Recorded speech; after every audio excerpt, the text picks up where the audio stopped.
Olá a todos. Bom, nesse vídeo de hoje vai ser bem interessante. Eu quero quebrar mais um paradigma na cabeça do pessoal aí. Pessoal, se vocês escutarem um barulho no fundo, ignorem totalmente, tá? É porque às vezes acontece obra aqui perto de onde eu moro. Mas enfim, isso não interessa.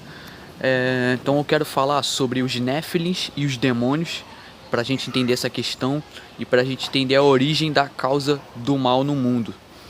Por que eu vou falar disso? Porque esse assunto, o vídeo de hoje vai ajudar a responder algumas perguntas que muitas pessoas devem ter e vai ao mesmo tempo ajudar a quebrar um paradigma. Por quê? Porque o sistema, a ciência convencional, a ciência de mentira, etc e tal, eles colocaram paredes nos nossos pensamentos, eles colocaram paradigmas. Qual é a minha ideia aqui nesse canal? Quebrar cada um desses paradigmas, derrubar um por um, derrubar todas as paredes que o sistema implantou no nosso cérebro através da lavagem cerebral cruel que eles fazem sempre, né? Desde sempre. Pois bem, então esse vídeo vai ser bem interessante. Vamos lá.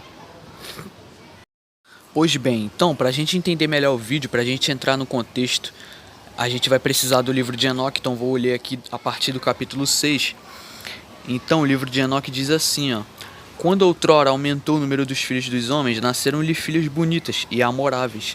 Os anjos, os filhos dos céus, ao verem-nas, desejaram-nas e disseram entre si: Vamos tomar mulher dentre as filhas dos homens e gerar filhos. Disse-lhes então o seu chefe Samiasa: Eu receio, não queirais realizar isso, deixando-me no dever de pagar sozinho o castigo de um grande pecado. Eles responderam-lhe em coro: Nós todos estamos dispostos a fazer um juramento, comprometendo-nos a uma maldição comum, mas não abrir mão do plano e sim executá-lo. Então eles juraram conjuntamente, obrigando-se a maldições que a todos atingiriam. Eram ao todo 200. Nos dias de Jared, quando haviam descido sobre o cume do Monte Hermon, chamaram no Monte Hermon porque eles juraram e se comprometeram a maldições comuns naquele lugar ali. Lembrando que o Monte Hermon ele existe até hoje, tá? Então assim se chamavam os seus chefes. Então aqui está o nome de todos eles, eu não vou ler essa parte, tá? Então diz aqui que eram esses os chefes de cada grupo de 10. Isso aqui não importa. Bom, então aqui capítulo 7 diz assim, ó: Todos os demais que estavam com eles tomaram mulheres e cada um escolheu para si. Então começaram a frequentá-las e profanar-se com elas, e eles ensinavam-lhes bruxarias, exorcismos e feitiços, e familiarizavam-nas com ervas e raízes. Entre mentes, elas engravidaram e deram à luz a gigantes de 3.000 côvados de altura. Estes consumiram todas as provisões de alimentos dos demais homens, e quando as pessoas nada mais tinham para dar-lhes, os gigantes voltaram-se contra elas e começaram a devorá-las. Azazel mostrou aos homens a confecção de espadas, facas, escudos e armaduras, abrindo os seus olhos para os metais e para a maneira de trabalhá-los. Vieram depois os braceletes, os adornos diversos, o uso dos cosméticos, o embelezamento das pálpebras e toda sorte de pedras preciosas e a arte das tintas. Então, bem interessante o que diz aqui. Também começaram a atacar os pássaros, os animais selvagens, os répteis e os peixes, rasgando com os dentes as suas carnes e bebendo seu sangue. E então a terra clamou contra os monstros, e assim graçava uma grande impiedade. Eles promoviam a prostituição, conduziam aos excessos e eram corruptos em todos os sentidos. Samiasa ensinava os esconjuros e as poções de feitiços, armaros, a dissipação dos esconjuros, Baraquial, a astrologia; Cocabel, a ciência das constelações; Ezequiel, a observação das nuvens; Araquiel, os sinais da terra; e Samsiel, os sinais do sol; e Sariel, as fases da lua. Quando os homens se sentiram prestes a serem aniquilados, levantaram um grande clamor, e seus gritos chegaram imediatamente ao céu. Então vocês vê da onde que vem a astrologia, da onde que vem esse conhecimento sobre a astronomia, a astrologia e também fases da lua, tudo que remete à cosmologia. Então é daí que vem. Então vocês daqui a gente consegue entender bastante coisa com o livro de Enoque. Então Miguel, Uriel, Rafael e Gabriel olharam do alto do céu e viram a quantidade de sangue derramado sobre a terra e todas as desgraças que sobrevieram. Eles então falaram entre si, o clamor da terra deserta de homens bate mais uma vez às portas do céu. A vós, ó santos do céu, invocam assim desoladas as almas humanas. Levai o nosso lamento à presença do Altíssimo. Então eles falaram ao Criador do mundo, né? O Altíssimo. Tu és o Altíssimo, o Senhor dos Senhores, o Deus dos deuses, o Rei dos reis. O trono da tua majestade permanece ao longo de todas as gerações do mundo. O teu nome é santo, Kadosh, glorioso e louvado em todo o universo. Tudo foi por ti criado e conservas o domínio sobre todas as coisas. Tu é claro e manifestado diante dos teus olhos. Tu vês tudo e nada pode ocultar-se na tua presença. Tu vês o que foi perpetrado por Azazel, como ele ensinou sobre a terra toda espécie de transgressões, revelando os segredos eternos do céu, forçando os homens ao seu conhecimento, e assim procedeu Samiasa, a quem conferiste o comando sobre os seus subalternos. Eles procuraram as filhas dos homens sobre a terra, deitaram-se com elas e tornaram-se impuros, familiarizaram-nas com toda a sorte de pecados. As mulheres pariram gigantes e, em consequência, toda a terra encheu-se de sangue e de calamidades.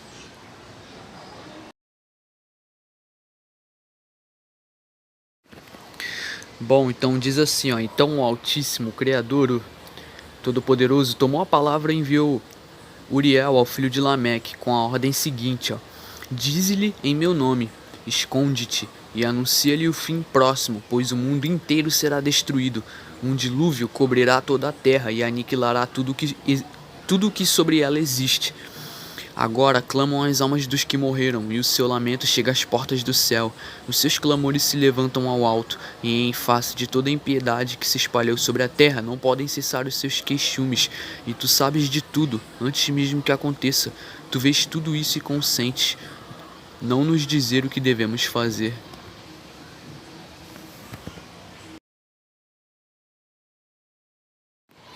No dia do grande juízo, ele deverá ser arremessado ao arremedo de fogo.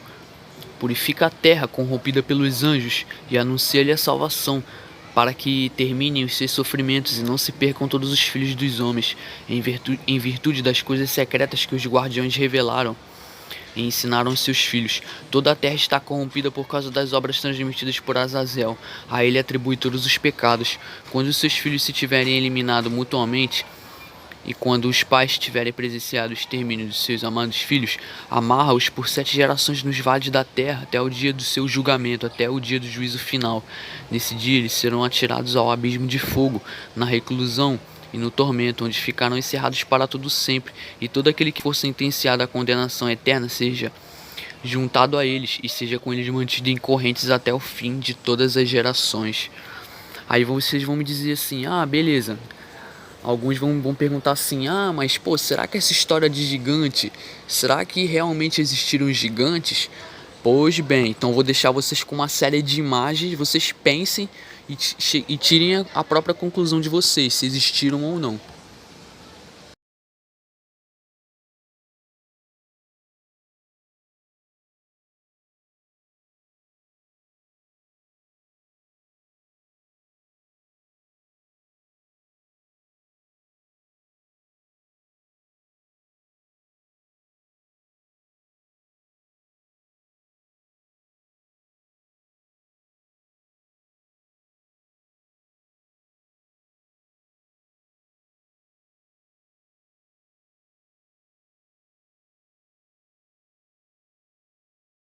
Bom, então vocês puderem entender a problemática, né?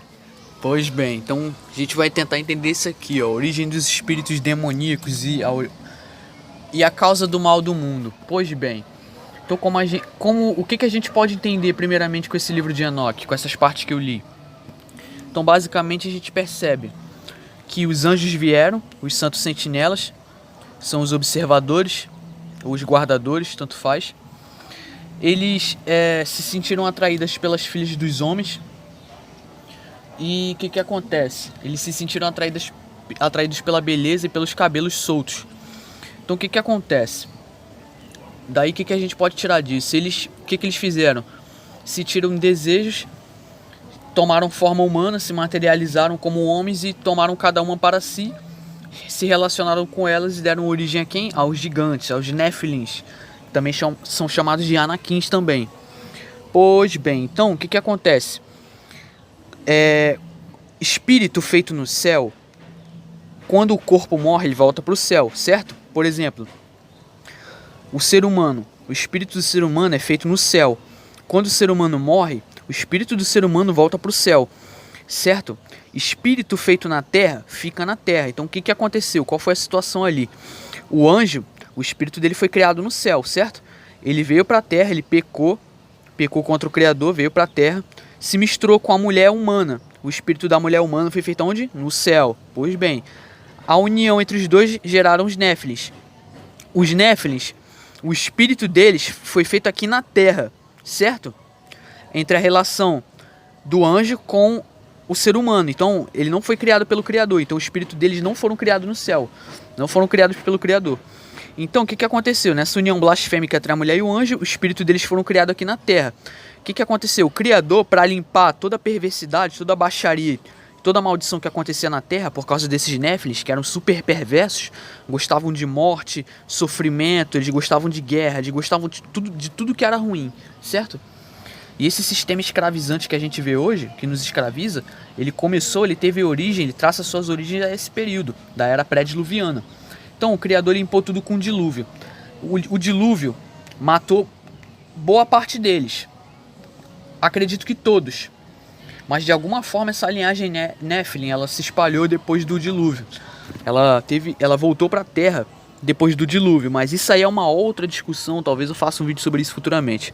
Mas o que a gente tem que entender no vídeo é: o espírito deles foram feitos na Terra. O dilúvio veio, que foi uma inversão do campo magnético, e petrificou eles. Vocês viram na imagem, né? Alguns gigantes petrificados. Muitos deles foram petrificados, isso tem evidência até hoje. Eles foram petrificados pelo plasma, porque era água junto com plasma no dilúvio. E o Criador prometeu que o mundo não seria mais destruído com água e agora com fogo. Pois bem, então o dilúvio veio e matou, exterminou, aniquilou os corpos deles. Mas os espíritos deles continuam aqui na Terra vagando ainda, certo?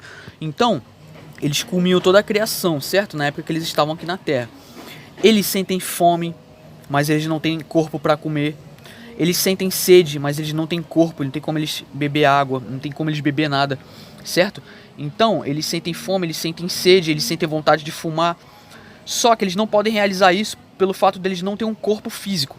Então, vocês podem ver que muitas das vezes, nessas religiões pagãs, como Macumba, Umbanda, como Kardecismo, Mesa Branca, vocês podem ver que essas pessoas, quando se comunicam com esses espíritos, vocês veem que eles se passam como espíritos bonzinhos. Daí o que elas dizem? Ah, nós estamos se comunicando com nossos ancestrais ou com nossos parentes. Elas pensam que estão se comunicando com os parentes. Mas aí que está o erro fatal. 99,9% de todos os espíritos aqui da Terra são demônios. Não caia nesse engano. São demônios. Tanto que na Bíblia, em Levítico, fala para a gente não consultar mortos nem conversar com mortos. Todos os feiticeiros necromantes são abomináveis aos olhos do Criador. Então 99,9% de todos os espíritos aqui da Terra são demônios. Eles têm origem demoníaca, tá? É muito raro, muito raro ter um espírito humano. Muito raro ter um espírito humano vagando aqui na Terra.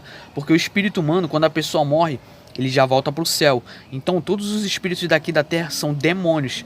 Não tem nada de ser de luz, ou não tem nada de reencarnação. Não é o espírito dos seus parentes, nem o espírito dos seus ancestrais. Não caiam nesse engano, galera. Por que vocês acham que na macumba o cara vai lá, deixa cigarro, o cara vai lá, deixa pinga, deixa garrafa de vinho, o cara vai lá, deixa prato de galinha? Por quê, galera? Justamente porque esses Néfilis, galera, o espírito deles ainda estão aqui na Terra, nos atormentando. Então eles estão sem corpo. Então eles sentem fome, sentem sede, mas não tem como eles se alimentar e nem beber nada por não ter corpo físico. Então vocês podem ver, por exemplo, Chico Xavier. Muito provavelmente Chico Xavier recebeu tudo aquilo que ele escrevia ali, as informações que ele recebia eram de demônios, galera. Então não caiam nesse engano, galera. Não se comuniquem com espíritos, galera. Não entrem em contato com nada do mundo sobrenatural, do mundo espiritual, porque a gente não sabe da armadilha do inimigo. E é uma coisa também abominável aos olhos do Criador e a Bíblia proíbe. Então não é bom, galera. Fiquem bem longe disso, certo? Então os espíritos desses Néfilis estão aqui até hoje atormentando a Terra. E na minha visão são eles que controlam o sistema todo. Eles que estão por cima dos mestres, dos controladores. E é exatamente por causa deles que acontece o mal no mundo, galera. Então, mais ou menos daí que veio a origem do mal no mundo. Porque na época dos que os anjos vieram, a Terra ficou super corrompida. E vocês podem ver que veio o dilúvio e limpou a Terra. Então, de tempos em tempos acontece a inversão do campo magnético. Então, para quem não acredita, sim, nós estamos nos tempos de Noé, sim. E tá para acontecer um grande dilúvio de novo para limpar toda essa maldade e baixaria que a gente vê no mundo de hoje. Então, galera, 99,9% de todos os espíritos aqui da Terra têm origem demoníaca, tá? Não caiam em nenhum engano, tá? Então, galera, por hoje é isso. Muito obrigado a todos. Espero ter respondido algumas questões. Então, por hoje é isso. Muito obrigado. E até mais.